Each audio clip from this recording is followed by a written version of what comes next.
All the chapters are titled as yoga, but in the second chapter, when we say Sankhya Yoga, it means both Sankhya and Yoga.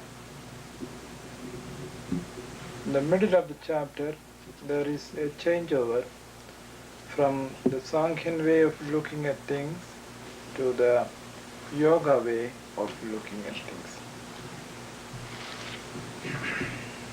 Tam dadha kripayavishtam ashrupurna kulekshanam Vishidantamidam vajamuvaja madhusudana.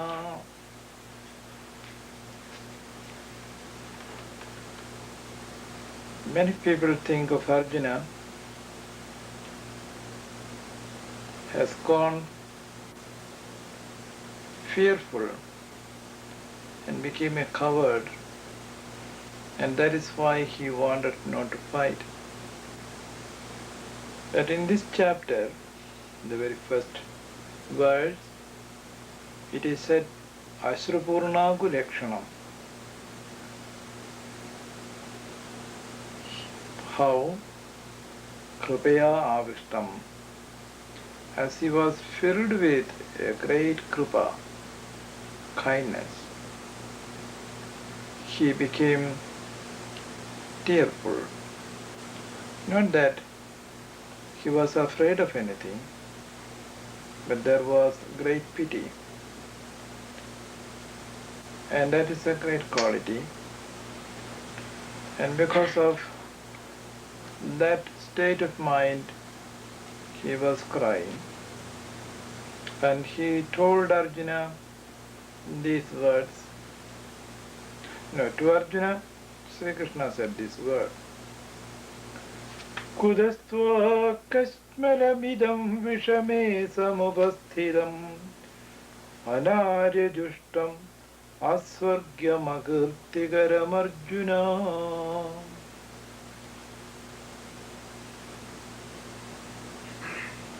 Krishna knew Arjuna for many years. Arjuna was always a great warrior, and he never turned away from any battlefield. So it was very difficult to understand how he could get into such a state of mind in this particular warfare. And Sri Krishna describes it as Ainarya-justam, Asvargyam, Akirtikaram. These are all a kind of rebuttals. Arjuna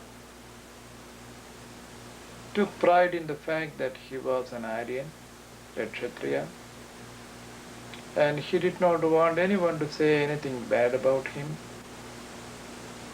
He was very conscious of his reputation. Even the fact that he did not want to kill his relative was for the reason that people might say very shameful things about him. So he wanted to keep up his reputation, Kirti.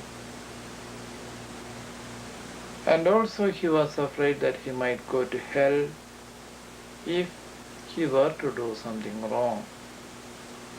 And here Krishna is giving a rebuttal of all this.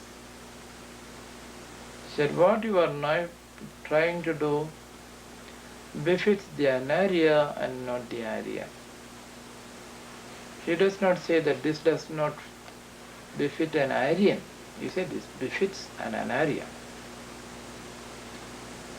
When you consider the Aryan culture and the pre-Aryan culture, the pre-Aryans were contemplatives who didn't want to fight. They were always willing to surrender, give way, and retreat. And thus he was showing a tendency which belonged to the pre-Vedic, pre-Aryan culture.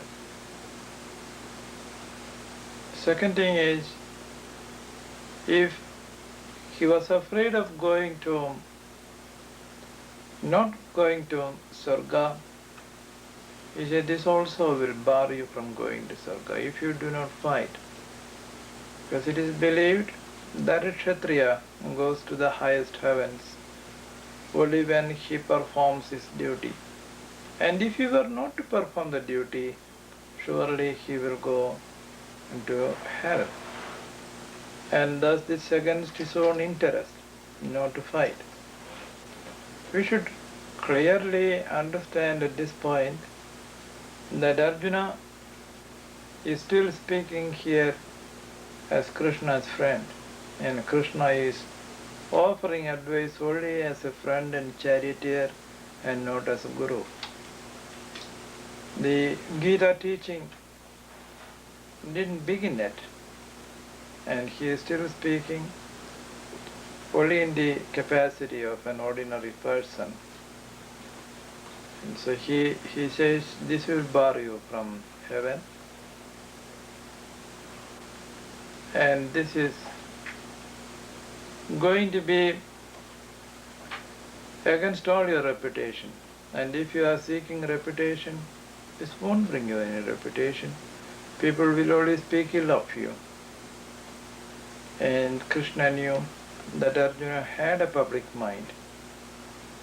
See, only a sannyasi or one who has gone beyond a certain the limit of the transactional world can forego three things. That is to forego the needs of the body,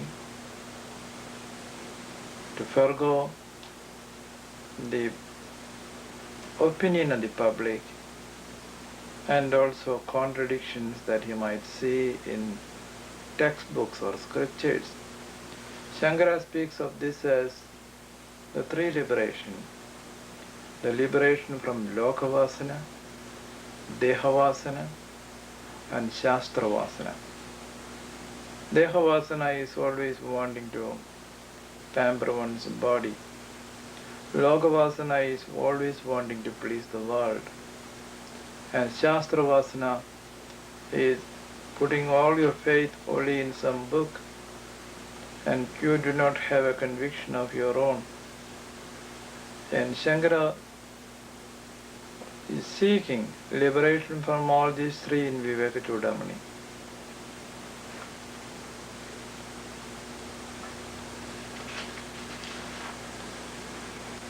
Klaibyam asmagamaha partha naidatvayuvapadyade Kshudram hridaya daurbalyam tektotishta parandava.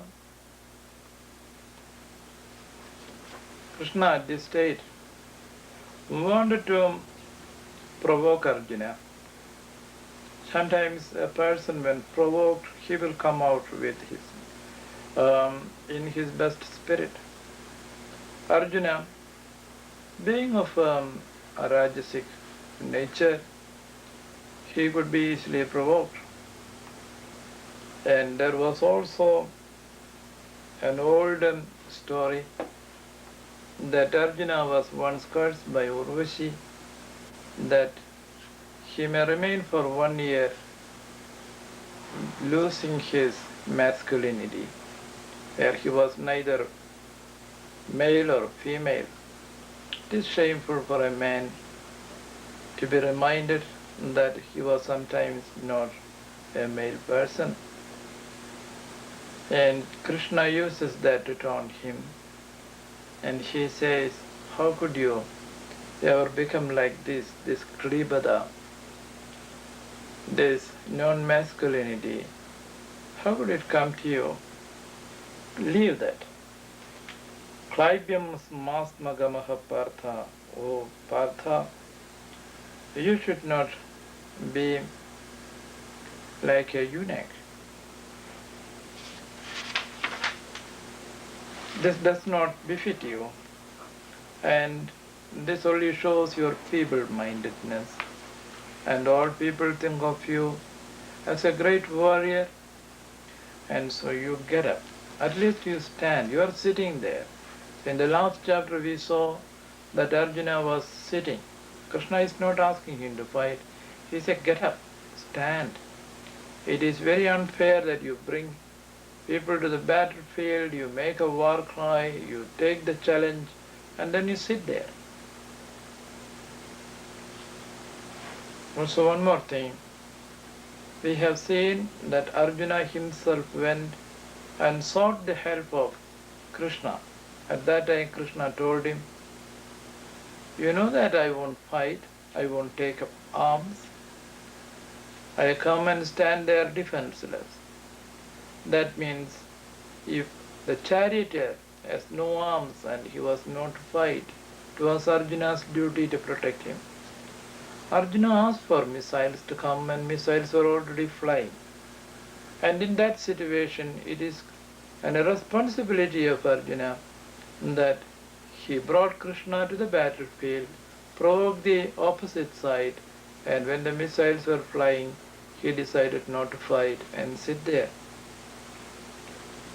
Katham bhishmamaham sankhye dronancha madhusudana ishubihi pratiyolsyami pujarha varisudana. Then Arjuna states his case again. He says, you are asking me to get up and fight. But how can I fight? Bhishma, in this war, and also Drona. Bhishma is our great-grandfather, the patriarch of our family. And Drona was the very teacher who taught me how to put an arrow on the bowstring. And now, using the same arrow, how can I fight with him? Should I send the arrow to him? And that is ingratitude. And these are people who are worthy of being worshipped and not killed. And then how do you expect me to fight?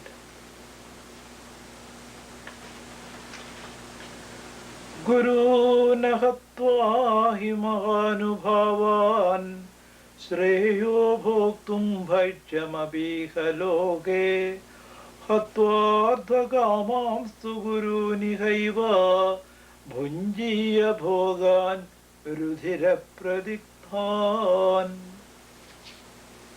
These are very intriguing words. It says, these gurus, they are Mahanubhavas. Anubhava. Bhava means their form of becoming. Anu means along with. Anubhava means becoming sympathetic. If somebody is sad and you are also sharing that sadness, then it is Anubhava. If somebody is happy, you are sharing that happiness, it is Anubhava. And these are Mahanubhavas. They have that magnanimity to share both the happiness and woes of the entire world. And such great people, they alone are the Gurus. Guru nahatva vimahanubhavan Shreyo bhoktum bhaichyamabiha loke. Instead of killing them, if I resort to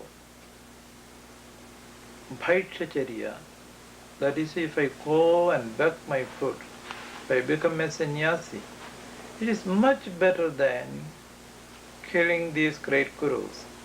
Hatvartha kamamstu guru nihaiva punjiya bhogan rudhira pradiktan. But then, Vyasa qualifies these gurus as arthakamis. Those who are desirous of wealth, those who are appropriating somebody else's wealth. And how can they be Mahanubhavas then? And that is a contradiction here. And that contradiction is put in the very heart of this verse, so that we may know that everything is not right. If they were real gurus, then it's okay.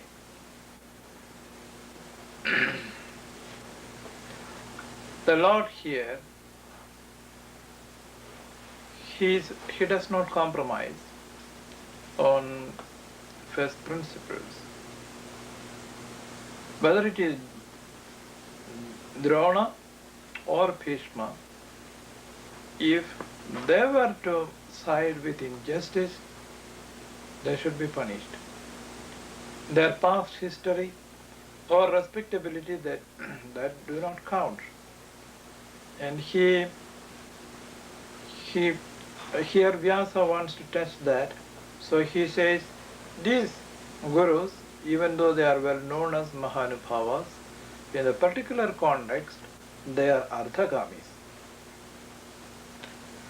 Hatva Artha Kamamstu Guru Nihaiva Punjiya Bhogan Rudhira Pradikhan. So by killing them, whatever is here in this world which we enjoy will be stained with their blood. Najaidatma kadaranno geriyo yadva jayema yadiva no jayeyuhu yaneva hatva najijivishamaha ste avasthidaha pramukhe thartharashtra. And Arjuna says, we are not very sure in this war who will kill whom and who will win. Will they win us or we will win them? And which is better for us, that also I do not know. Whether we win, that is better, or they win, that is better. But the very people after whose death we do not want to live, they are here standing in the front row. With these preliminaries, we come to the most important verse here. This comes in all people's life if they respect higher values. Somewhere in the course of our life we find that with ordinary knowledge and ordinary kind of instructions that we get, we will not be able to discern the right path, the right way. At that stage we will look for a master, one who knows for sure what is the right path. And then we want to place ourselves in his guidance. Even in common vocations, when a person wants to learn a trade or wants to learn anything which needs very careful handling of it, we seek a teacher, an instructor, and much more so when it comes to the matter of our higher emancipation. Karpanya dosho abhada svabhavaha prichhami tvam dharma sammudha chedaha yachreya sannichidam bruhidan me shishyasteham shadhimam tam pravannam. That is the picture which is shown here. Hereafter Krishna is not just a charioteer and Arjuna is no more the boss. The table is getting turned. Arjuna is falling at the feet of Krishna and he says, I am confused. I am filled with a state of mind which can be described as karpanya. And because of that, I have become dharma samudha chetas. That means I cannot discern between what is dharma and what is adharma. So I am asking you, which is of shreyas to me, which is of real good to me. Please decide it. And you should speak to me with certitude. Nichidam brohi, that you should speak to me with certitude. Aham te shishyaha, I am your disciple. Tvam prapannam mam shadhi, and I am taking refuge in you. Discipline me, teach me. A guru should wait till he gets this word from the disciple. The disciple should open his mouth and say, I want to be disciplined. The guru is not at all in a great hurry to go and recruit disciples. He says, if not in this life, next life, what is there? There are millions of lives, and so he is not in any big hurry. But if you are in a hurry, you should openly say, I want to be guided. I belong to you. So it's not a marketplace where you go and haggle. So here, he touches the feet, and the Lord touches the head. We have a similar gesture in the Bible also, when Jesus is turning toward the Father in heaven. From the heaven there comes the descending of the grace upon him like a dove. What is the feet of a guru? Why do people touch the feet? It may look like a kind of a slavish attitude, but it is not slavery. The guru is not the person, is the absolute. The absolute is called Brahman. The path of Brahman is called Brahmacharya. And a person who has been walking in the path of Brahman, when you touch the feet, you are making a contract. You say, Sir, I know that with these feet of yours, for a long time you have been walking toward truth. I also want to go in the same line, in the same way. I want to walk in the path of truth. So please allow me to follow your footsteps. So this is a contract. Not that you should literally touch it, whether you touch or not. When once you decide that this is the path which you want to follow, your touching is only a symbol. And then he touches your head. You say, let that knowledge which has guided me be filled in you also. May you be filled with that knowledge, by which I could see the path, and I could walk, and you may follow me. So that is the meaning given there. And what is Karpanya? Karpanya is Kripanada. A person may be self-centered. We become very impressed with our body, and the body has its needs. And also then we know that this body came from a mother, this body came from a father, and other people also came from the same people, same parents, the father, mother, brother, sister. Then a husband and a wife, they relate their bodies. In all these, the relationship is around the body. And when you put a circle around it and call This is my blood relation. And whatever I do, I will do for their welfare. Even if I have to push away some other people, or rob them, or cheat them, that doesn't matter. Then you are entering into a state called karpanyam, krupanata, self-centeredness. On the other hand, if you think the Supreme is everywhere, it is not belonging just to this body.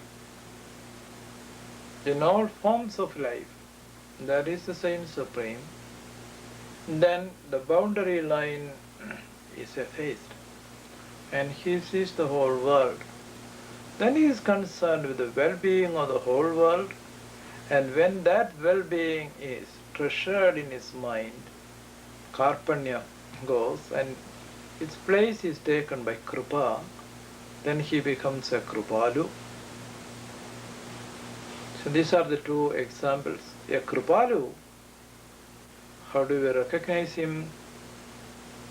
Day and night, ceaselessly, he is exerting himself for the good of all, irrespective of his consideration of a community or race or religion or country. So if either you are a Kripalu or you are a Kripana. And here Arjuna says, I have become a Kripana. And that has stirred up so much of emotions in me. Please help me, so that I may know for right which is my true dharma. This again is another important thing. Bhagavad Gita's greatest contribution is that it teaches a person to discover his Swadharma. Until we realize our Swadharma, we can never be truly happy in this world. So the idea of a Swadharma and how to discover that Swadharma, these are two fundamental teachings of the Gita. So here the relation between the Guru and the disciple. The Guru-disciple relationship is called a parasparya. Parasparya means bipolarity. At one pole is a Guru and the other pole is a disciple, and there is a flow between them. And this flow is like an osmosis. There is an exosmosis and there is an endosmosis. Every question that a disciple puts is a stimulant to the Guru. When your questions are wise, the answers are also belonging to, is an opening of great wisdom. A great disciple makes a great Guru.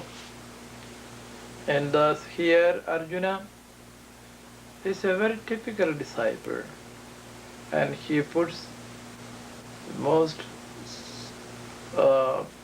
important questions that people might want to ask. And those questions elicit from Sri Krishna equally great and beautiful answers. So that is the relationship, Guru and disciple. Karpanya dosho abhada svabhavaha prichami tvam dharma sammudha chedaha yachreyaha syam nichidam bruhidan me shishyasteham shadimam tvam pravannam.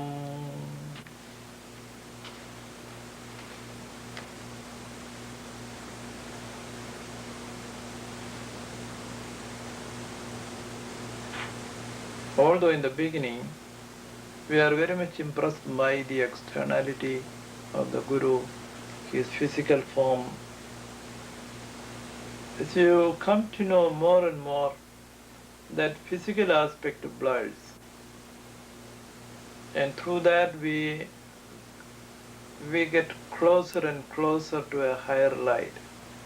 And that higher light we can see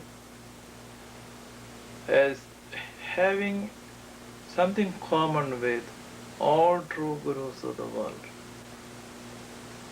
You may be a disciple of a particular guru, but when you hear the word of, say, someone like Sri Shankara, or Ramanuja, or Madhva, Sri Ramakrishna, or Sri Aurobindo, or Ramana Maharshi, you don't think that is another guru. But rather you see, if their word is representing the wisdom of the guru, at once you recognize it. At once you see the beauty of it, and it goes straight into your heart. There is no plurality of guru that way.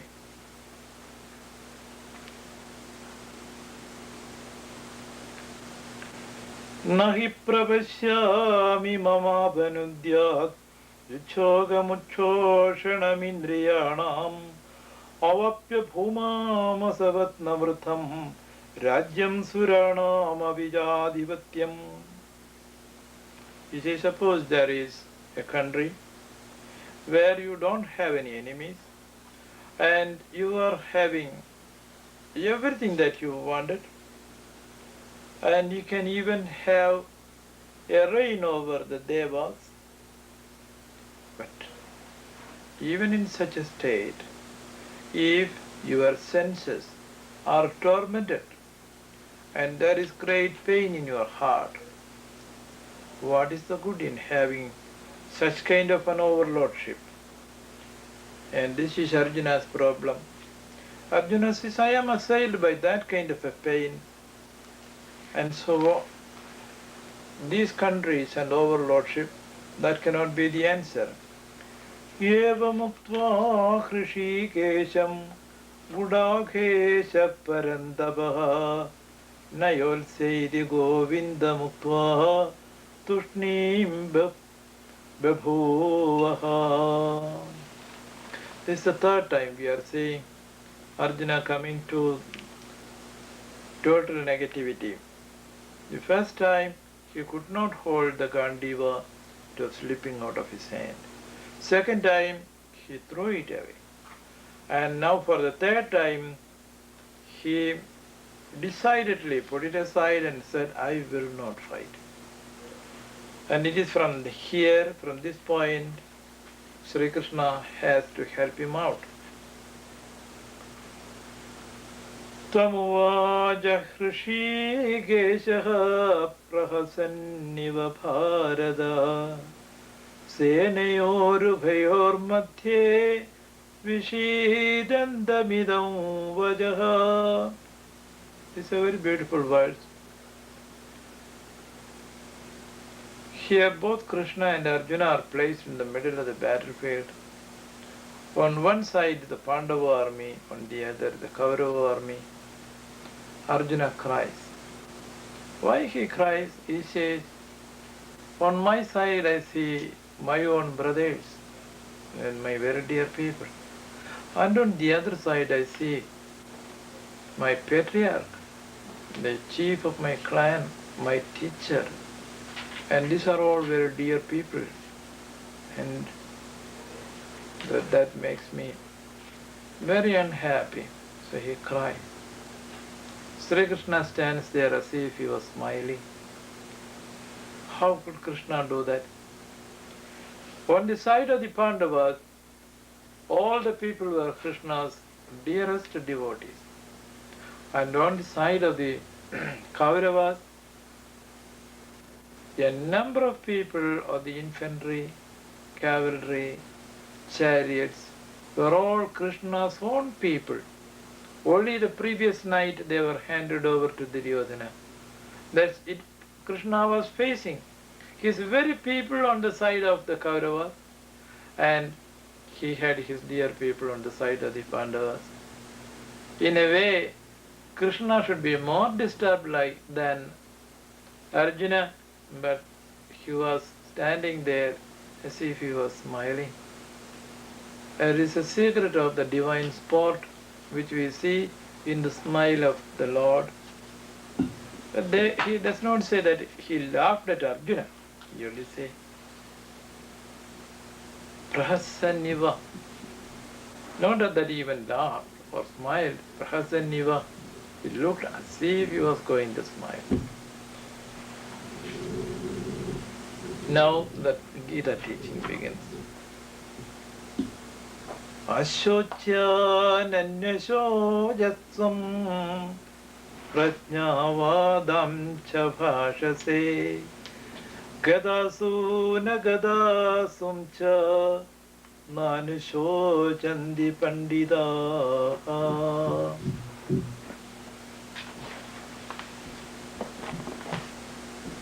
When you go to a guru, he does not keep you waiting for a long time to give you the highest secret of his teaching. The last teaching he gives first. The very last thing to be told, that is given on the very first occasion. He says you are crying, you are feeling sad for those for whom you don't have to feel sad. Why? Because a real wise person does not grieve for the living and the dead.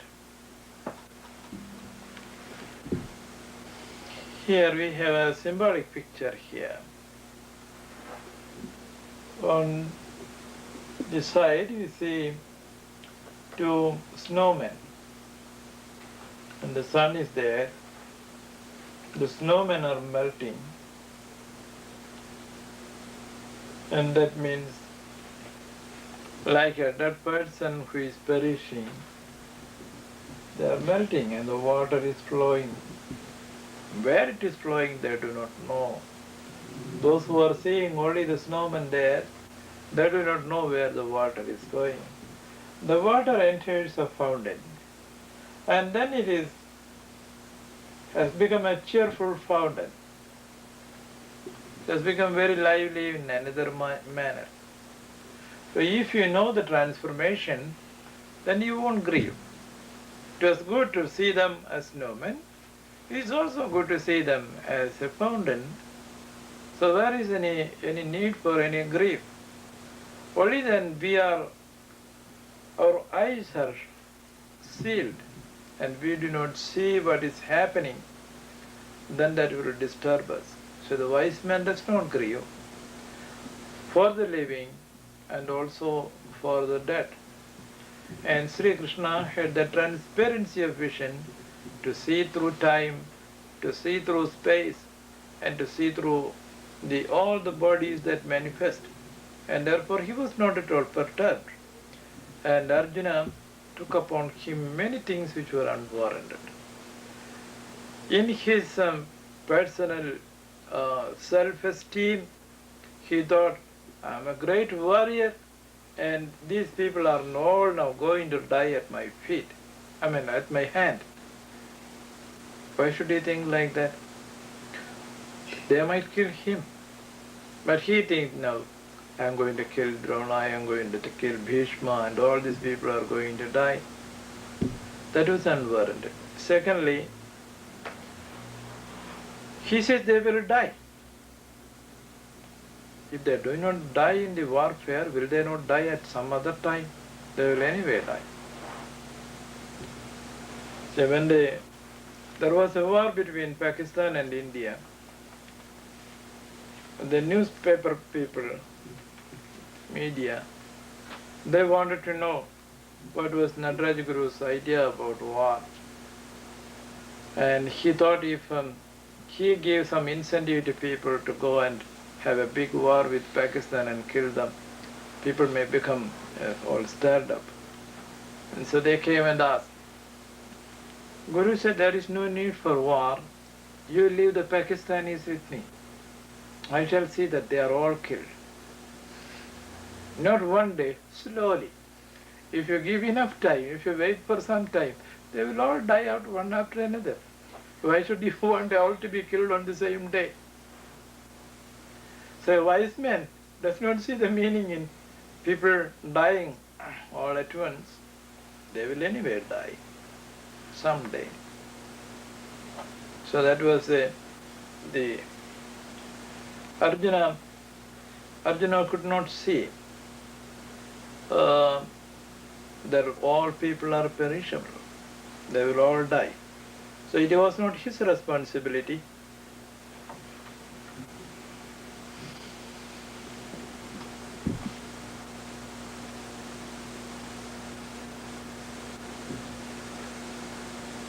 So in a picture like that, you can think of either of them. It's good to be like a snowman like that. It's good to be like a fountain. So if you are going to transform into something which is still more wonderful, we do not know. In the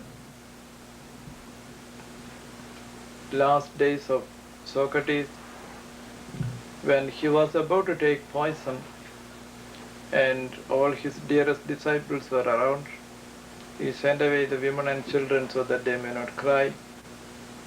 And even people like Plato are becoming very emotional. And he said, how do you know that the world to which I am going after death is a more wonderful world than this? Do you know anything about that world? You do not. Then why do you grieve as if you think that it is going to be terrible? It's only your projection.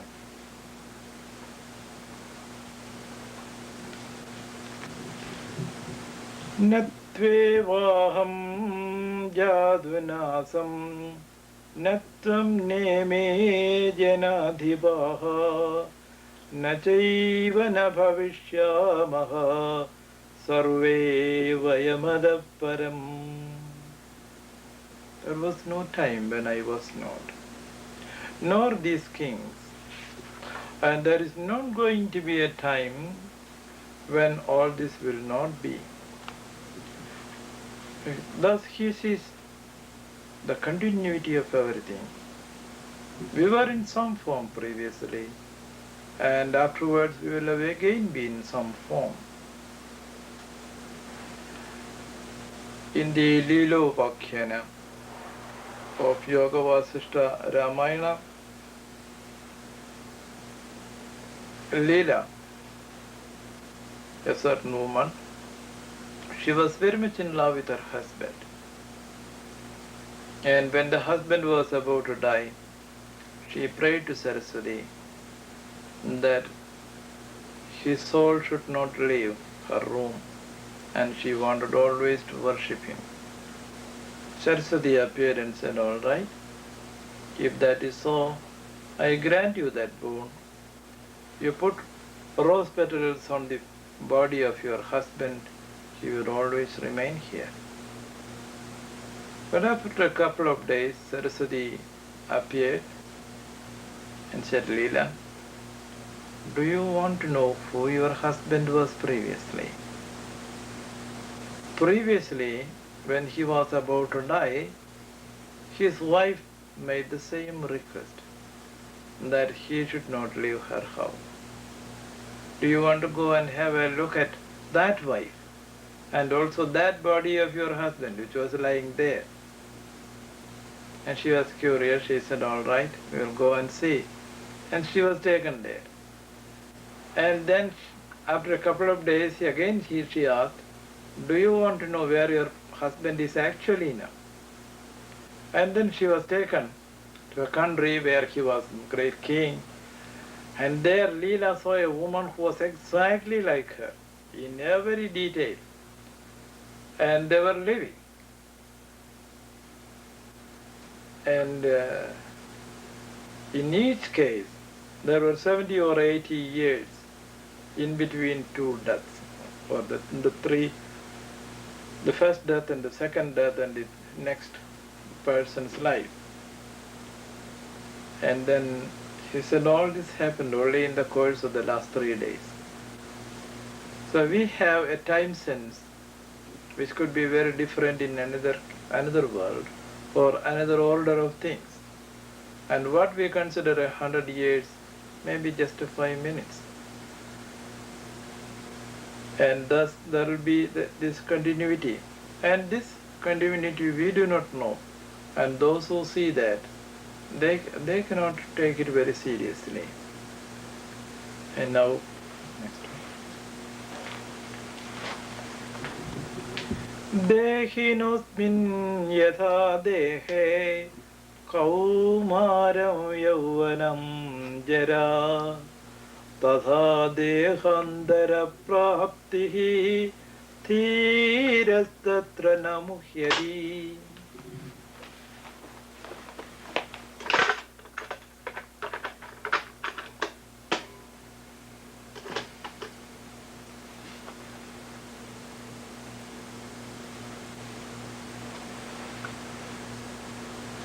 We have here two set of pictures. One shows a seed,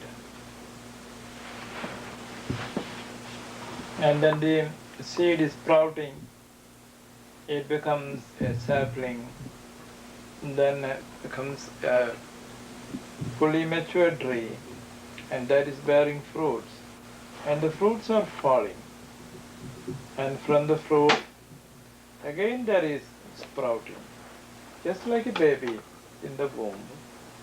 And then the baby is growing into a child, and the child becomes young, old, and thus this continues, whether it is in the vegetative world, or in the world of human beings, or of animals, or of birds. This is cyclical, it goes on round and round. Dehinosmin yatha dehe kaumaram yauvanam jara. In this body, there comes adolescence, youth, and then the wrinkles of the skin. And also in the same way it goes into another body. And how can a wise person be unhappy about it? And when you are passing from your childhood or babyhood to childhood or childhood to adolescence, you are not conscious of the transformation, although every day there is a transformation. And if you are so concerned of what you are losing, then you should be crying every day, oh, I am no more the person of yesterday, I have grown up a little more, and my youthfulness is gone, my childhood is gone. We do not even notice it. Only when it comes to death, we think that there is a great change and we cry about it. Matra sparshastu kaundeya Shīdoshna sukha dukkadaha Agama bhayino anityastam Stidikshasva bharadam. Here we have in this picture, the sun is there, it is too hot. So this person, he has taken most of his clothes and he comes out and he takes a cool drink and sits there and relaxes and says, oh, very hot, very hot. And then the summer season is gone and winter came, and then he's complaining of getting cold, so rubs up, sits near the fire. In this, there is the word matra. Matra sparchastu kaunteya. In this sparcha, in the body, temperature, or whatever touches your system, if the measure goes high, then you cannot suffer it. Cold is pleasant, heat is pleasant, but too much heat is not pleasant, too much cold is not pleasant. Thus it is a variation, it's a relative thing in one's life, that one enjoys it or does not enjoy it. And most of the enjoyment that we are having in this world are cultivated by us. And even a person who is taking alcohol, it smells bad, it tastes bad, but he cultivates a liking for it, and then he loves it. And We Indians take a lot of pungent things, hot curries, hot chili, and we like it. And those who have not taken it, when little chili is gone into their system, it is so disturbing. And this verse has a great message in it. It says, watch, it comes, everything comes and it leaves. Do you have any problem which was a problem 5 years ago? It's not there. All those problems are already solved. Whether you try to solve it, you couldn't solve it, they got solved and they are gone. Only wait a little, problems will all go away. And one who remembers this verse, especially this word Agama Paino Anitya Stam Titikshasya Bharata, for a little while exercise Titiksha. Titiksha means you forbear it, you endure it. Only a little while, because it is moving, it's going. And let things come and go. And if you allow them to pass, there is nothing to worry about it. The person who remembers this, even when he is in a troublesome time, instead of making his mind more worried about it, more troubled about it. Even in travel, sometimes we come to an airport and we hear that the plane comes only after 3 hours or 6 hours, only next day. And this is enough to make people go mad. But if you think, oh, time will pass and I can engage now the present moment in something very delightful, no trouble. This time when I was coming, at Kuwait I was told that I could not leave the airport. 20 hours I was to sit there, and if on hearing 20 hours to sit, I could go mad. 20 hours, what of that? One night is there, and a little of the day is there. Till I go to sleep, I can sit and write poetry. Why not? I can sketch some people. I can write poems. So take the mind away from that problem and turn it to something beautiful. So I went and sat in a corner and I took my book. I started writing a verse. Then I saw one man walking around looking for someone. He came to me and he said, Swamiji, you are not allowed to go out? I said, no. Oh, please don't sit here, come with me. We go to the restaurant. So I went to the restaurant. He said, in this place you don't get good food, but I like to give you some good food. I'll make it myself. So he made it, and he said, take that chair, that's more comfortable. So I sat there, and I was about to again continue my poem. Then another man came and sat there and said, hello, yes. And he was a professor from Pakistan, just coming from London, and he was going to Lahore, to Karachi. So we got into a conversation. It became very interesting, very lively. I wanted to know so many things from Pakistan. He wanted to know so many things about India. And so we had a very good exchange. And then a policeman coming and say, sir, you have to go out. And people who have arranged for your going out, say how things move. But I could have been sitting there and pining and creating so much of trouble for me. This one single incident I say. Like that, the entire life can be made very enjoyable by remembering just this. Agama Bhayino Anitya Stam Stidikshasya Bharata. I do not know how many times this verse came to my mind in my life. And it has such a saving effect. Yam hina vedhayantyete purusham purusharshapha sugha dukkha samam dhiram somradatvaya kalpade.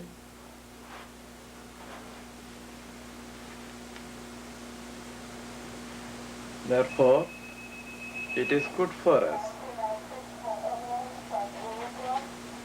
to suffer, and those who are capable of equalizing sukha and dukkha, pain and pleasure, they are not the least affected. And also they become worthy of being liberated. So this is our discipline.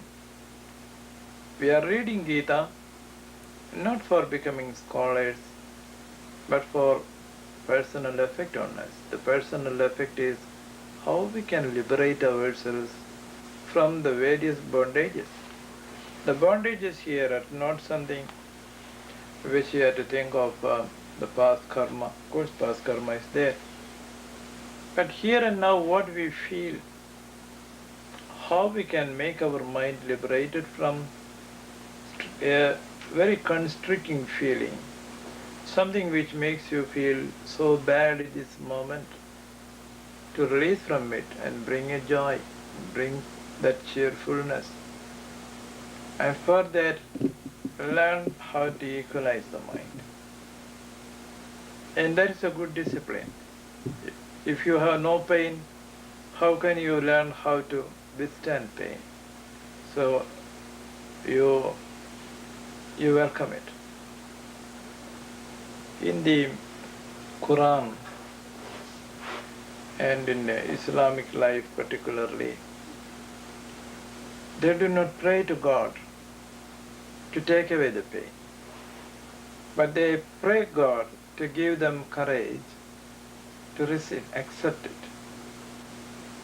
In Christian prayers, you always find you asking God to take away all the pains.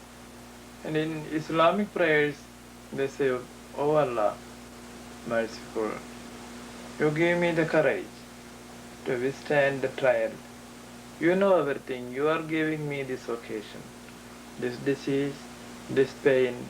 This has come from you. So let me appreciate it. It's by your decree alone all these troubles come. They are not troubles, they are your blessings.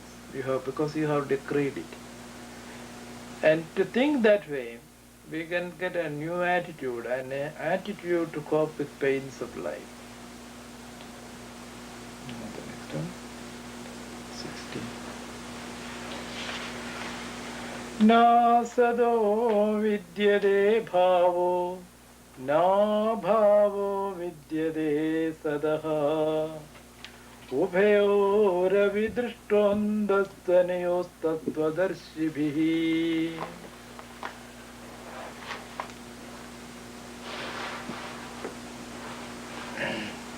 We see some geometrical figures here. And also we see a potter, and he put some laurels on his head so that he may be treated as a creator. He's a co-creator with God. And with his hand he is giving shape to clay. There is a lot of clay which is stored behind him. And you do not call this pot, only just clay. And the clay he is giving a bhava.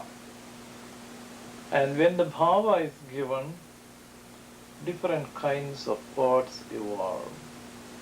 And they are all put there. And here, one pot is broken and it is lying in pieces. And then also you don't call it a pot.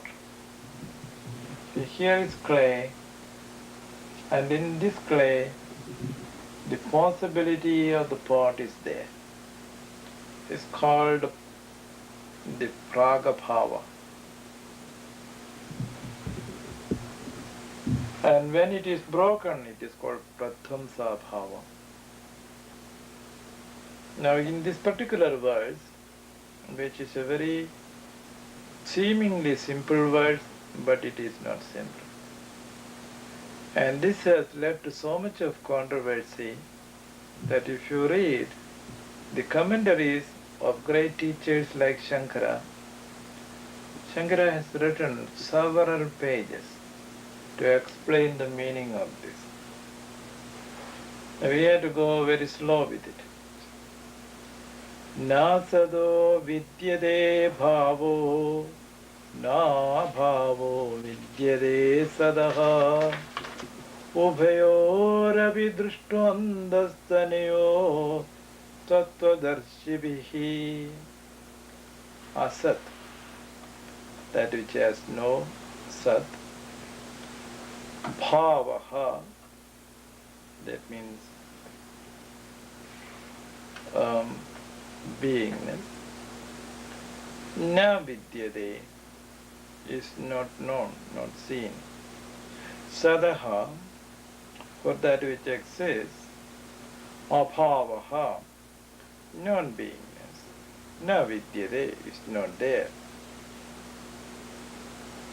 Anyoho uphayoho api, the truth of these two things, tattvadarshibhihi, by the philosophers or by those who have known the tattva, drishtaha, they know it very well. What is there so much to know about it?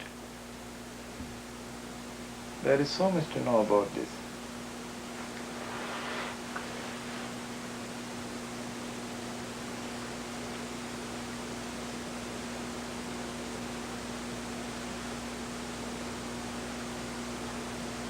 One version is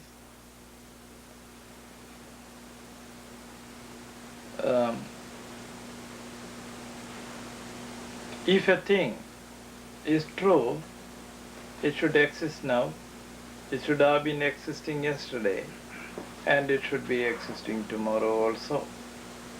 And if a thing is not existing like that, that means it has no reality, no truth. And if you look at this world is always changing. And that means this world has no truth. And what is true never changes. And that which never changes is the absolute. And now if you look more carefully at these words, you'll get a different meaning and also probably a better meaning.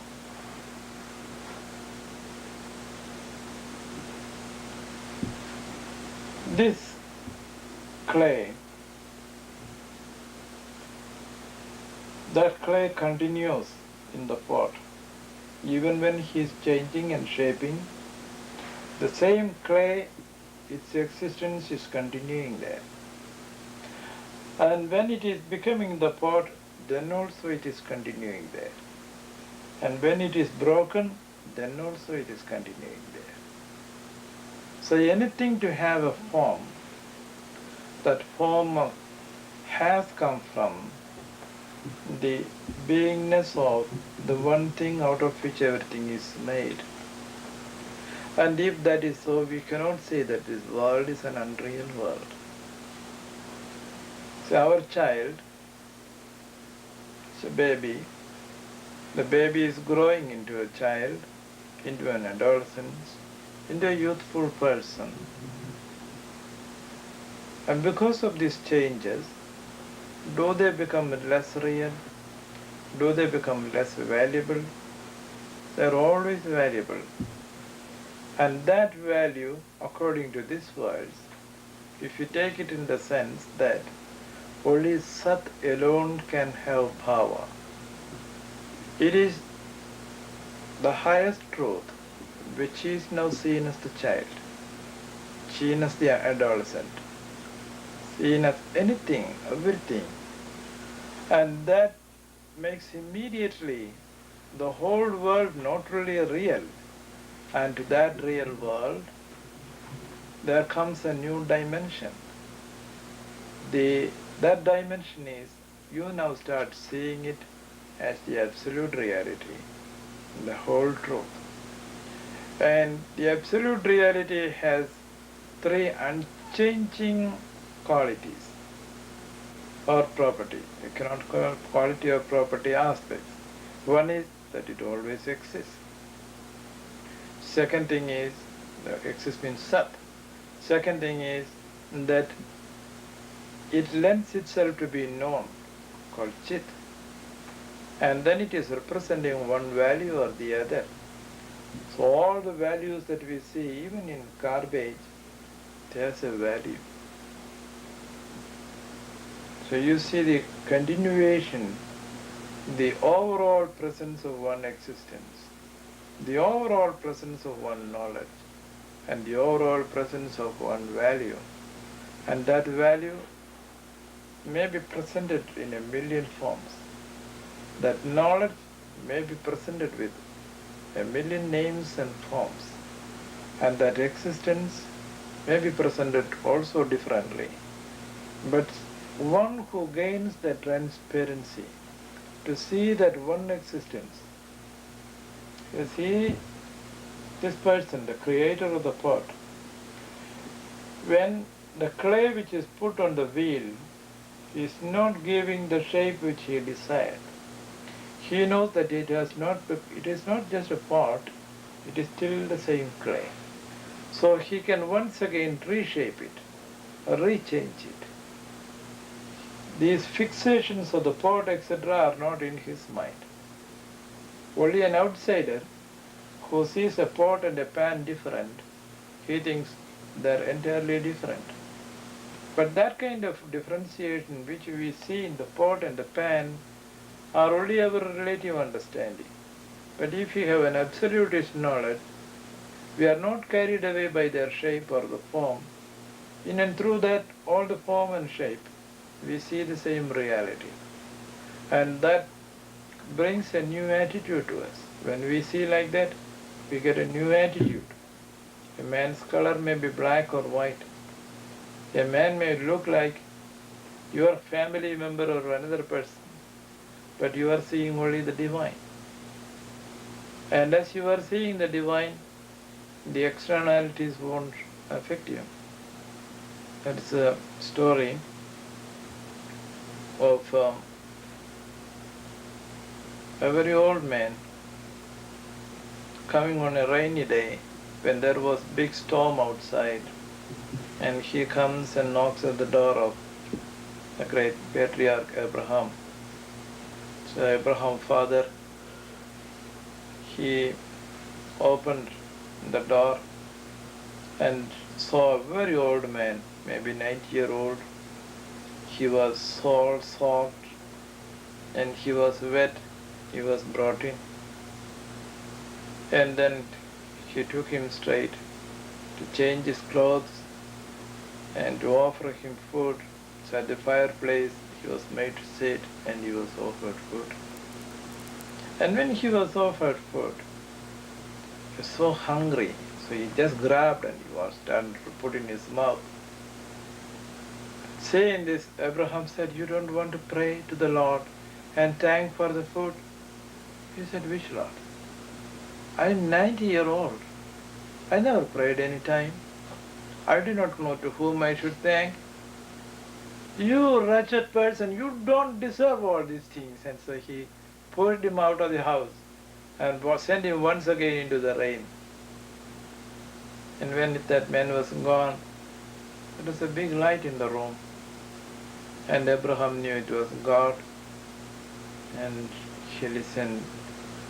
Then God asked Abraham, "Where is my son who came just now?"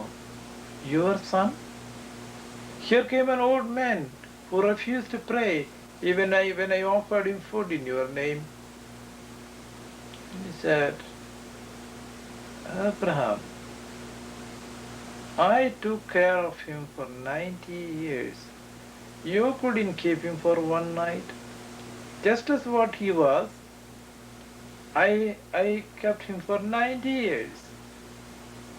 And you look only at what he is outside. You cannot see that he is my child."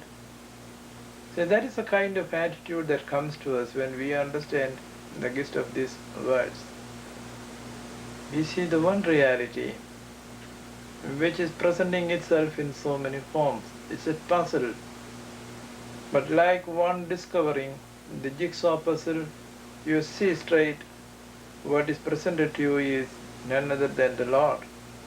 And the Lord is coming to say, play with you probably in a disguised manner, but you can see through the disguise.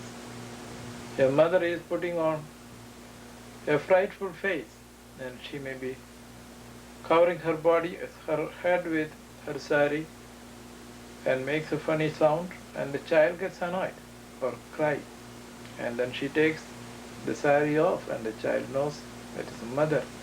Similarly, there can be so many disguises.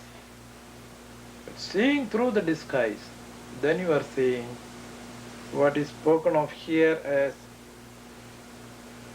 that Sat, which never changes, which has always bhava. So if there is to be a bhava, there should be this. And now you may ask, you are seeing a snake, and when you go and examine, there is no snake there. There is only a rope. True. But why did you think the snake was a rope? The rope was a snake. Because you have seen a snake before. If there were no real snakes, you would not have mistaken the rope for a snake. So there is a reality called snake. There is a reality called rope. The only thing is that you transformed your experience of one truth to another, and there is confusion, we agree. But without a real snake and a real rope, there could not have been that confusion at all. Not that this rope now is snake. If you examine it, and if it is turning out to be a rope, then you are seeing the bhava of the rope. When you saw the bhava of the snake, it is the satness, the reality of the snake which you were comprehending at that time, although the basis of that at that time was only your memory.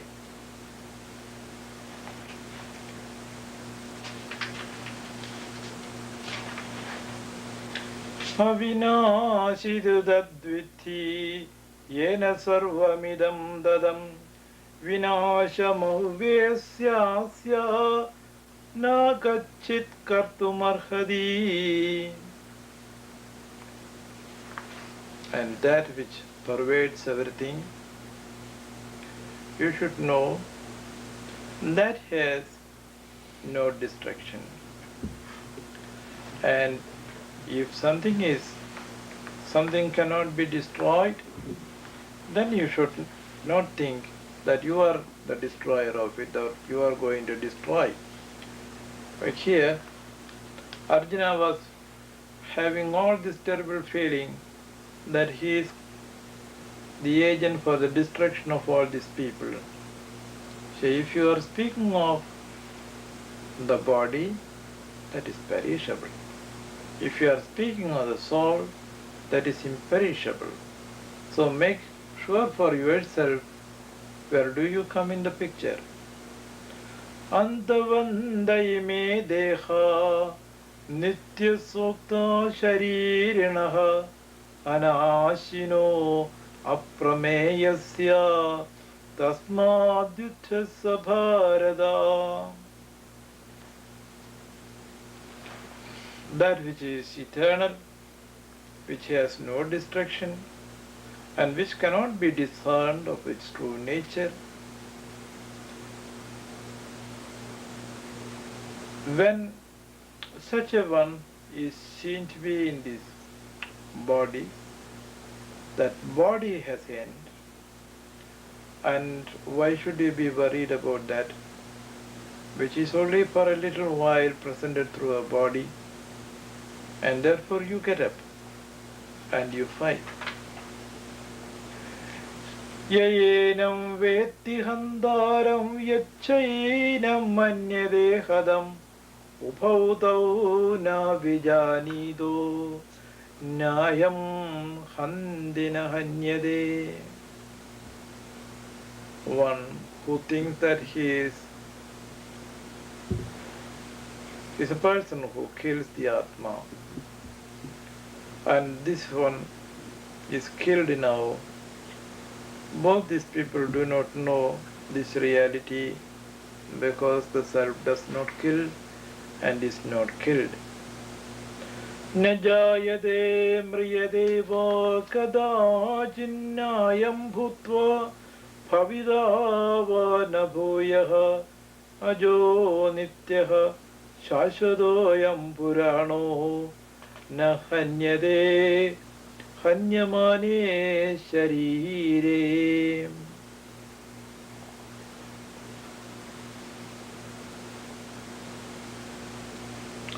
Some of these verses are taken from the Kathopanishad. In the Kathopanishad we get a great teaching from Lord Yama to Nachiketas, who speaks of the eternity of the self. Veda vinashinam nityam na yayena majamavyam katham sapurushaha partha kam khadayadi handikam. He who understands this Atma as having no birth and also who is eternal and who never increases or decreases, how can that person kill anyone? And how can that person be killed? Put 22. Vasamsi jirnani yatha vihaya navani grihnadi narovarani तथा शरीराणि विहाय जीर्णानि नन्यानि संयाति नवानि देहि. Man, in the same manner, when his clothes have become soiled or old, they give up that, and also they take a new body, a new cloth. The same way, when this body of ours has become decayed, degenerated, that is discarded and another one is taken. So here we see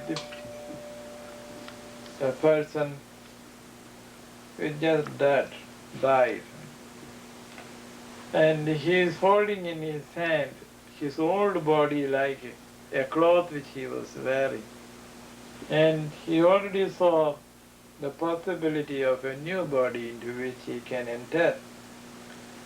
And this is what we call the theory of rebirth or reincarnation. It seems the religions in the world are more or less divided into two: those who believe in reincarnation and those who believe in eternal life. Maybe we can also think of a third religion, just like there is third world culture now. Those who think that there is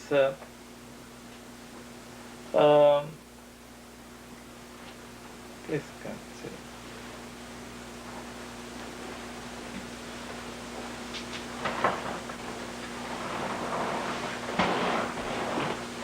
There is also one philosophy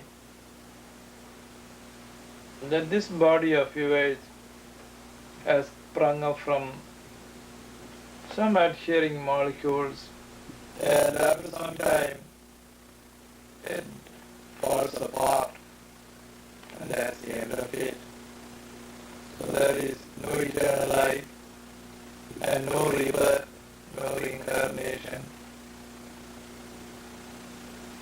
Your body has sprung up from some adhering molecules, and after some time it falls apart, and that's the end of it. So there is no eternal life and no rebirth, no reincarnation. You are only nothing but the aggregate of the various nutrition that are going into your system. The little cell that is growing in the mother's womb becomes bigger and bigger because of the food that she eats. And even when the child comes out, the child then eats more food. What is after all a body but sodium and phosphorus and carbon, fat, this and that. So it's only a composition. And when they all fall apart, consciousness, which was only a byproduct of organized matter, that also ceases. And that's the end of it. And if you believe that, and then death looks so terrible. What is the use of learning all these things? Tomorrow death is going to come. It's going to claim you. A sudden, abrupt end, beyond which there is nothing. There is no question of your being brave to face death or fearful to face death. Death is death. And that ends everything. But then those who think, as Christians do, Muslims do, Semitic religions, all people do, while death we don't live forever. We go away from this body, but our soul is immortal. It came from God, who is eternal life. In God we have eternal life. For all eternity we will remain with God. They have some satisfaction. But then they have one remorse. They think we get only a chance of living at the most 80, 90, 100 years in this world. We accumulate so much, then suddenly we are asked to leave. Everything is suspended for the rest of the period of time, whatever it is. And those who believe in reincarnation, they think, oh, I have done this much in this life. Now I am leaving, not forever. Tomorrow I will come back. After a few days I will come back. And we'll start from where I left it. Only difficulty is to find out our old library and all the notes that you previously made. But you will make up. It's just like, say, if somebody remained in coma for a few months, when they have again to start, they have to learn to walk, they have to learn to speak. I once spent some time in silence. And when I came out of my silence, I still knew how to talk, but words won't come. And idea is there, but I do not know how to hitch on to the right word. So I had to think, and one word comes. The connecting word doesn't come. And after some time, the connecting word comes. But you learn it very fast. In the course of about 6 months, I again became very fluent in my talk. Similarly, once I had a paralysis of my whole body. I could not move my hands or legs or anything. Total immobility. But when I got out of it, when I was in that state, I was in a medical college, the professor would bring his 50 students to walk around me, and then he would say, look at this young man. He came to this terrible fate. Now for the rest of the life he has to remain like a vegetable. Then I thought, my God, why should I leave myself to this doctor who thinks that I will never get out of it? And I had a feeling that I was standing above me and looking at myself, and I was like motionless on the bed. So who is that person on the bed? Is it me? So I was conscious, I could see everything, I could know everything. But that person who was lying there looked as a very helpless person. So I thought, well, if I am different from this body, can I not insert myself into that body and reclaim it?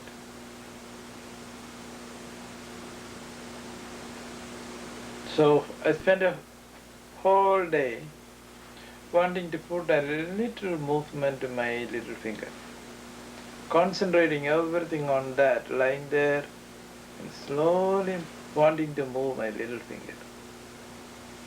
I fancied that it was moving. So by next day, it was really moving. And the nurses who were attending on me, they could see that I wanted to hold on to something. So they changed the bed and brought me another bed on which there were rails on either side, on which they could lift my hand and put onto that, and I could hold like that. In 2 days I could sit up,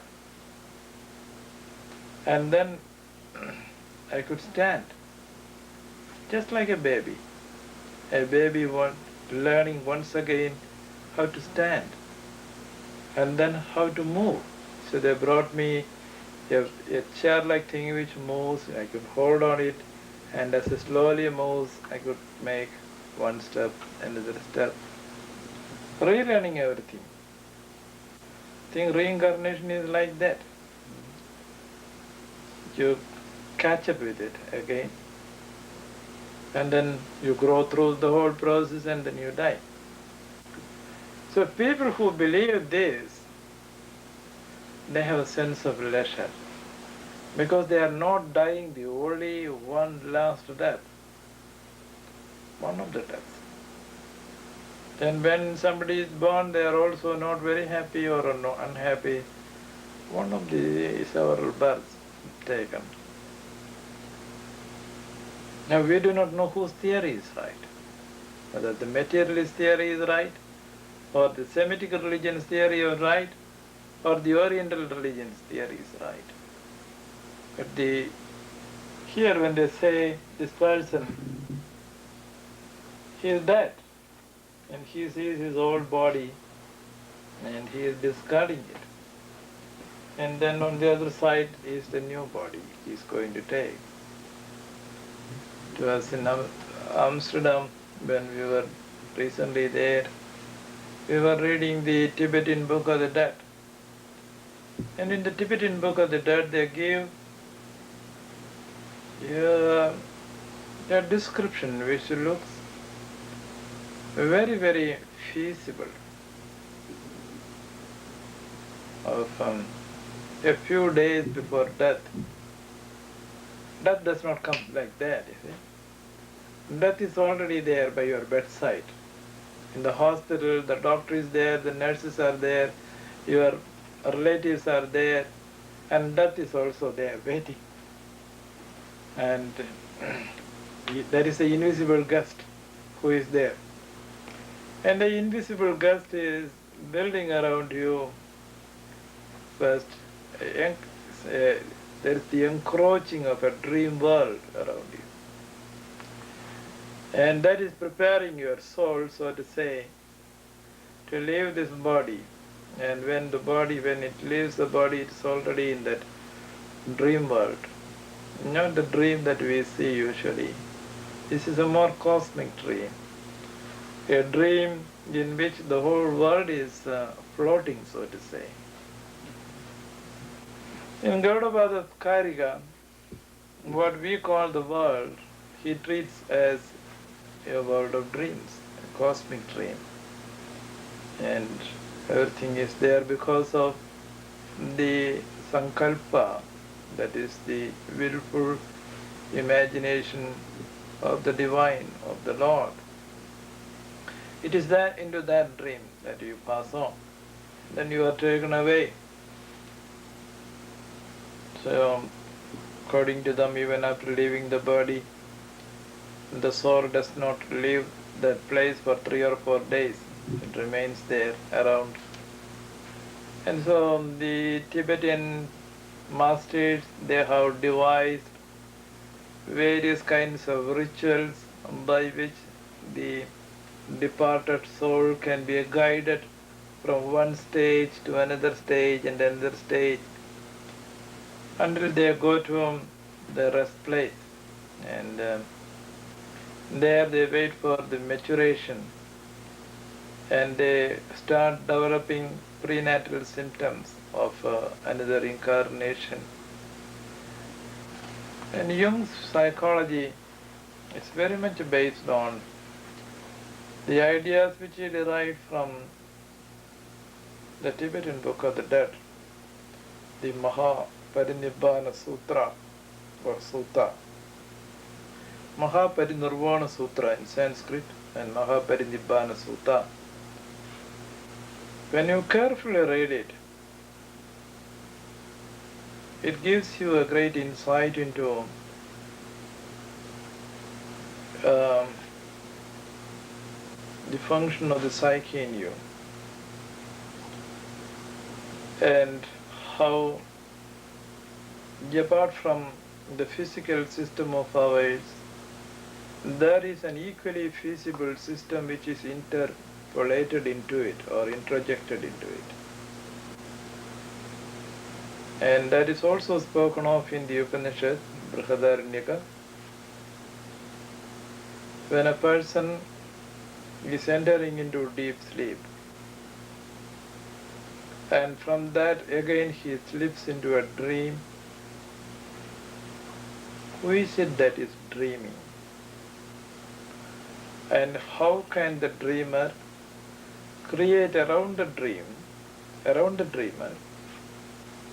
a world of perfect forms, a world which is not lacking in anything. All the details that should be in a world of existence are in the world of the dream also. So we give another status to it. It's called the Taijasa.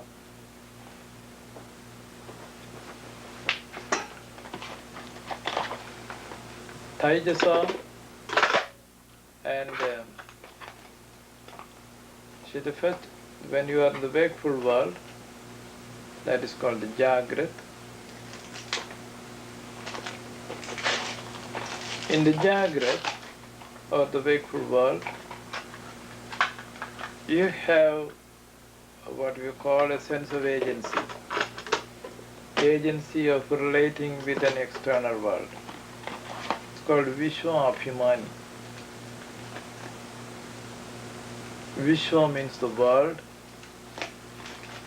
Mana means measuring, Abhimana means the possibility to measure in a wakeful world. And for that, you assume your objectivity and you are using a discerning reason. With that discerning reason, you say, this person who just now came is a real person and it is not a shadow. Because I have a criterion with which I can measure and decide the reality of it. And when you get into the dream, that criterion goes away. And another criterion comes in its place. So even if it looks so irrational in the dream, you do not question it. And if you question it, you come back to the wakeful world. Day before yesterday, I had a very strange dream. And the dream was that a person who was having for his face a calculator, not the face with eyes and nose and all that. It's a person with a calculator for the face. And then I wanted to speak to the calculated person. The calculated person suddenly took another small little machine and fitted into where it could be his mouth. At once I reasoned. You see, without that little device, he won't be able to speak to me because he's a calculator. He can only show the numbers. And so he needs a new device to speak. So I agreed to his putting it there. How do we reason like that? Because the dream world has, it's called Taijasa. Taijasa means two aspects are in it. One is light, that means consciousness, and the other is a certain dynamics. Fire, for instance, has light and as well as it has a heat. It's called Tejas. So we have triple principles functioning in our nature called the Sattva, Rajas and the Tamas. For the dream, it is a Rajas which is in charge of the dream, and it operates as Tejas or Tejas. And so we have what you call the Tejas of Himani. And from that, once you go to a still deeper strata, you are no more a subject with an individual mind. You are not Tejas with another kind of a criteria, but you become the all-knowing consciousness. It is called Sarveshwara. You become part of that cosmic system. It's called Prajna. That means the all-knowing consciousness. And that knowledge is not at all a knowledge of a subjective type or an objective type. And so it is into that we go when we are in the deep sleep, called Sushupti. And death is considered to be a state like that, where you are going from the wakeful and the dream into a deep state which has no boundary. It is as if it is the substratum of everything, of both the rational world and the irrational world. But it has no form, no name, no limitation. And through is pure consciousness, called Sarveshwara. And it is from there you make a return, so to say. Well, these are some of the thoughts that I wanted to share with you about the idea of reincarnation, which just came.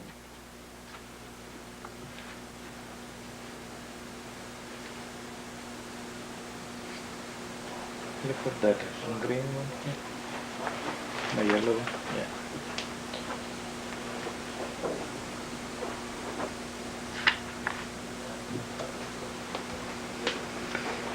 Nainam chinnanti shastrani, nainam dahadi pavakaha, nachainam kledayandyapo, nashoshayadi marudaha. Here we have a triangle. A triangle is a geometrical figure, and it has certain properties. It has three sides, three angles. And these three angles, when they are added, it's 180 degrees. Those are the properties of a triangle. Now, can you say when the first triangle came into being?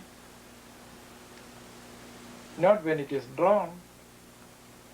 Triangularity was there even before this triangle was drawn. I could draw it in another size. It could be so small as this, or it could be big like this. But triangle remains a triangle whether it is small or big. I can make it isosceles. It can be made scalene. It can be made right angled. But triangle is a triangle. Suppose we now tear it. Will the triangle be torn? No.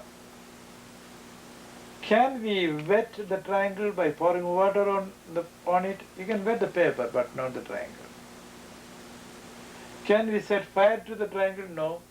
You can set fire to the paper, but triangularity will always remain unaffected.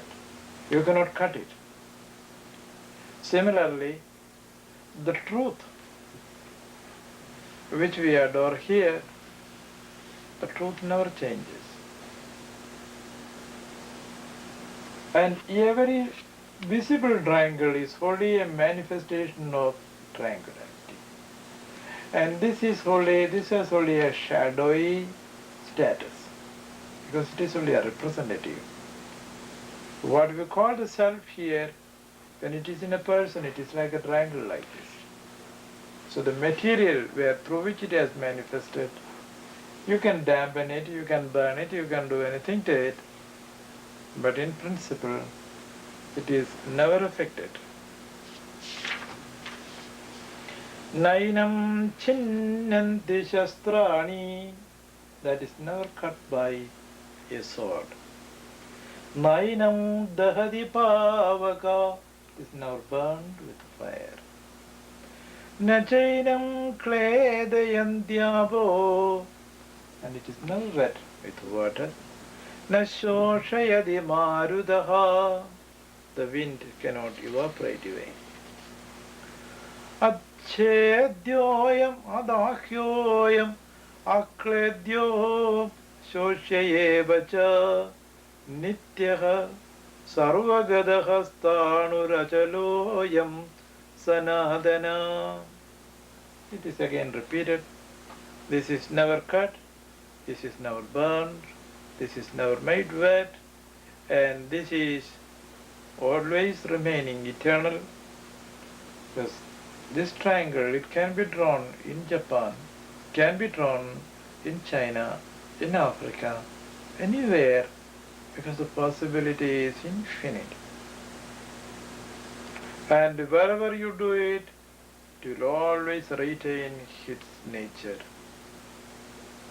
So there is something in us which is irrespective of our body eternal, and which is homogeneous. An American woman goes to China. She writes a novel on the Chinese people. A pearl buck going to China and writes a good arc. An African reads it in Paris and he sheds tears. How? Because it's the same mind everywhere. It's the same values shared by humanity everywhere. So it doesn't matter whether the author is Chinese and the author is American and the theme is Chinese. And the African tear is as right as the Parisian tears. There is one thing which is homogeneous everywhere the same. Nityaha sarvagataha. Sarvagataha means it's all-pervading. Sthanoho. You cannot change it. Achaloyam sanatana, and it is eternal.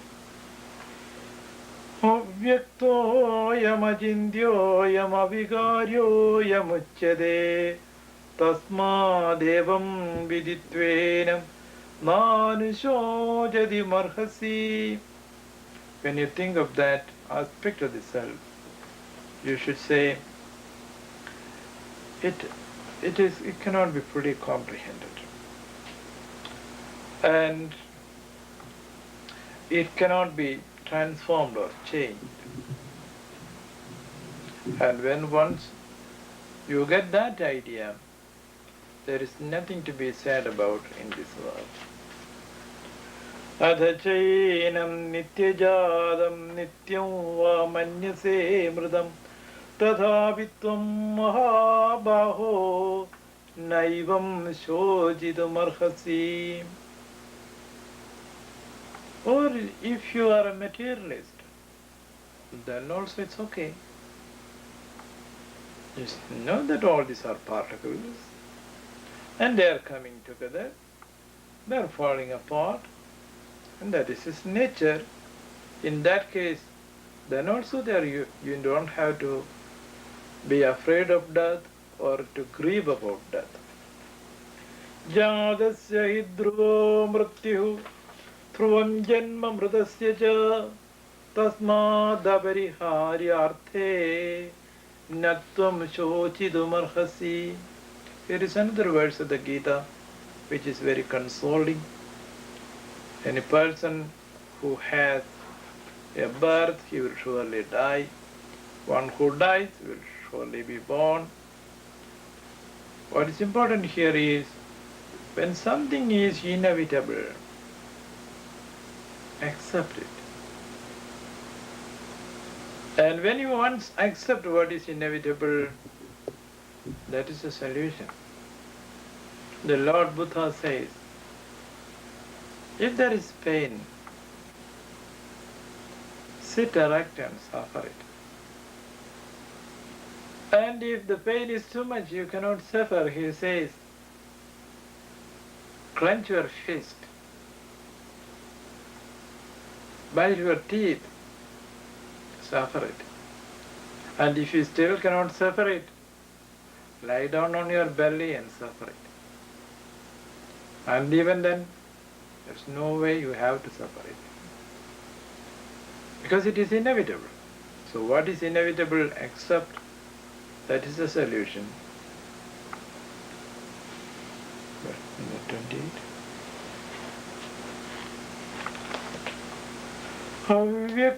Avyaktādīni bhūtāni vyaktamadhyāni bharata avyaktanidhinānyeva tatra kā paridevana. Here there is something on the right side and something on the left side. It's all dark and indistinct. In the middle we see that there is a hill, the sun above, there's a lake, and the stream, there's a path, and a person sitting there.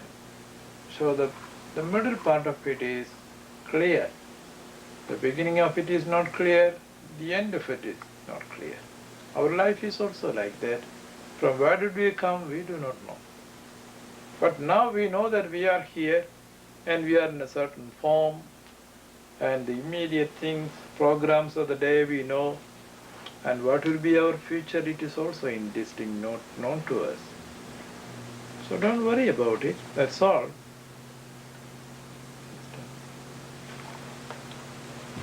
Acharyavat pashyati gacchidena acharyavat vadati tadhaiva janyaha acharyavat chainamanya shrunodi shrutvapyenam vedana chaiva gacchit.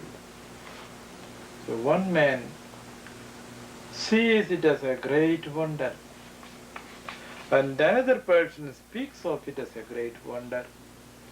And still another person is listening to it as a great wonder. But even after seeing it, hearing it and speaking of it, the wonder remains. In the Kena Upanishad, the Absolute is described as Ah. When you say Ah, that wonder of it, that is the Absolute. And when you see a glimpse of that, that becomes a great joy. You see a child, doesn't matter whose child it is and where it is, it's a baby. You see a flower, it's wonderful. And it may be a sunrise, a sunset, whatever. That sense of wonder, where it is, then you are in touch with the Absolute. And if all the wonder is taken away from your life, then it becomes insipid. Dehi nityam avadhyoyam dehe sarvasya bharata tasmat sarvani bhudani nattam shojidum arhasi. It is again repeated that the self is such which cannot be killed and nobody kills it. Swadharmamapi chavekshya nagvigumbadi arhasi dharmadhya yuddha shreyo anyakshatriyasya na vidyate. And in the middle of it, Krishna was trying to use it to correct Arjuna, and he said, even if you think in terms of your own sadharma, there is nothing to worry, and it is for you only appropriate to fight. Yadarchaya chopavannam swargadharam avavrutam sukhina kshatriyaha partha labhante yuddhamidrisham. This is part of a belief in that part of the country, that for a person who fights, and if he is dying in this battle, he will still go to the heavens. And for such a person, the war which is righteous, it is an open door for him to go to the heavens. Adhajettvamimam dharmyam sangramam na karishyasi tadaswadharmam kirtinja hitva papam avapsyasi. When a person is not doing his duty, he will certainly incur sin, and he will also lose his reputation, and that leads him downward. Akirtincha vibhudani kathayishyanti devyayam sambhavidasya jagirtir maranadadirichyate. And he says, you are one who cares for a good name, but after living so many years with great reputation as a great warrior, if now you are turning away from it, people who have admired you will now say so many bad things about you. Bhayadranadupharadam mamsyante tvam maharathaha yesham jatvam bahumado bhutva yasasi lakhavam avachya vadam cha bahun vadishyanti tavahidaha nindandastava samarthyam tado dukkadaram nugim. These are few verses used only to stir up his feelings and be once again prepared him. Hado va prapsasi sargam jitto vam pakshase mahim tasmaduttishta kaundeya yuddhaya kridanichaya. So once again he was made, he was spurred to go with his duty and continue, but the more better teaching comes in the next verse. It says, Sukha dukkhe same krutva labha labho jaya jayo tado yuddhaya yujjasva naivam papam avapsasi. Sukha dukkha, labha alabha, jaya and ajaya. Three categories are given. First is belonging to our body, sukha and dukkha. And then about our transaction, profit and loss. Then about the feeling which you get in your own mind as you have won and you have failed. At three levels, how dualities come in your life, and still if you are capable of equalizing, then you have learned the secret. With this, it comes to half of this chapter, and then it says, Esha de pihida sankhe buddhir yoge timam srun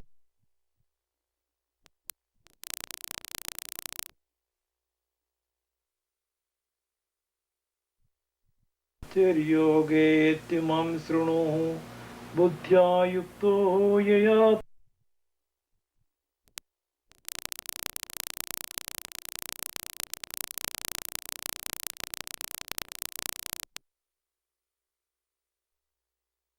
If you are capable of equal, you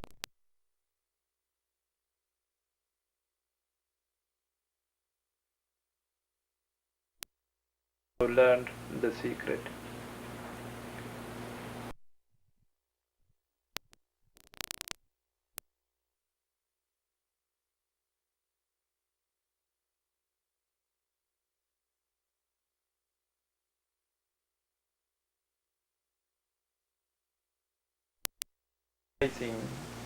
Then you have learned the secret. With this, it comes to half of this chapter, and then it says, Yesha de pihida sankhe buddhir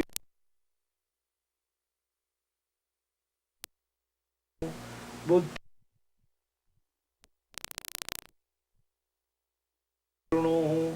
buddhya yukto yaya partha karma bandham prahasyasi.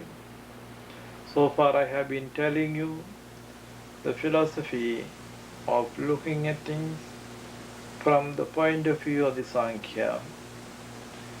And now I shall tell you how you approach the same subject from the point of view of yoga. You listen to it. Then we continue. Next day.